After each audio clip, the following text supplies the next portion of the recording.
രാഹുൽ ഗാന്ധിക്കെതിരെ വധഭീഷണി മുഴക്കിയ ബി.ജെ.പി. നേതാവിനെ അറസ്റ്റ് ചെയ്യാത്തതിൽ നിയമസഭയിൽ പ്രതിപക്ഷ പ്രതിഷേധം.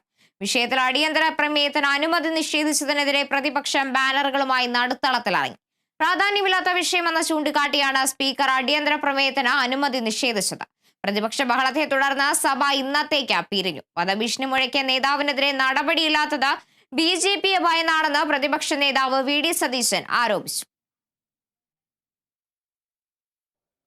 റൂൾ 50 പ്രകാരം ഇന്ന് ലഭിച്ച നോട്ടീസ് ടെലിവിഷൻ ചർച്ചയ്ക്കിടെ വിവാദ പരാമർശം നടത്തിയ വ്യക്തിയെ അറസ്റ്റ് ചെയ്യാത്തതിനെ സംബന്ധിച്ചാണ്. നടപടികൾ നിർത്തിവെക്കുന്നതുമായി ബന്ധപ്പെട്ട ഉപക്ഷേപം അവതരിപ്പിക്കാൻ തക്ക പ്രാധാന്യമോ പ്രാധാന്യമോ അടിയന്തര സ്വഭാവമോ ഇക്കാര്യത്തിലുള്ളതായി കാണാത്തതിനാൽ പ്രസ്തുത നോട്ടീസ് പരിഗണിക്കാൻ നിർവാഹമില്ലെന്ന് അറിയിക്കുന്നു. എന്നിരുന്നാലും നോട്ടീസ് നൽകിയ ബഹുമാനപ്പെട്ട അംഗം ശ്രീ സണ്ണി ജോസഫിന് ഇക്കാര്യം ഇന്ന ദിവസത്തെ ആദ്യ സബ്മിഷനായി ഉന്നയിക്കാവുന്നതാണ്. Order please. അല്ലല്ല, അവിടെ ഇരിക്കട്ടെ. മൈക്ക് കിട്ടണമെങ്കിൽ നിങ്ങൾ അവിടെ പോയി. രാജ്യത്തെ ഒരു നേതാവിന്റെ നെഞ്ചിൽ വെടിയുണ്ട ഉതിർക്കുന്ന സംഭവം ഈ നിയമസഭയിൽ വന്ന് ഈ ഗവൺമെന്റ് മറുപടി പറയണ്ടേ?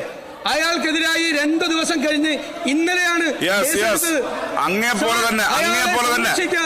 അയാളെ സംരക്ഷിക്കാൻ ഈ ഗവൺമെന്റ് ശ്രമം നടത്തുന്നു. ഞങ്ങൾക്ക് അതിൽ ശക്തിയായ എതിർപ്പുണ്ട്. അയാളെ കേസ് പോലും എടുത്തത് അങ്ങേപോലെ തന്നെ ലീഡർ ഓഫ് ഒപ്പോസിഷനെ ബഹുമാനിക്കുന്ന ആളെ ചേർന്നും. പക്ഷേ ഈ ഫ്ലോറിനകത്ത് ഉന്നയിക്കാൻ മാത്രം ഒരു TV ചർച്ചയ്ക്കകത്ത് ആരെങ്കിലും എന്തെങ്കിലും പറഞ്ഞാൽ അതൊക്കെ ഇവിടെ ഒന്ന് പറയാൻ പറ്റുമോ? ഓർഡർ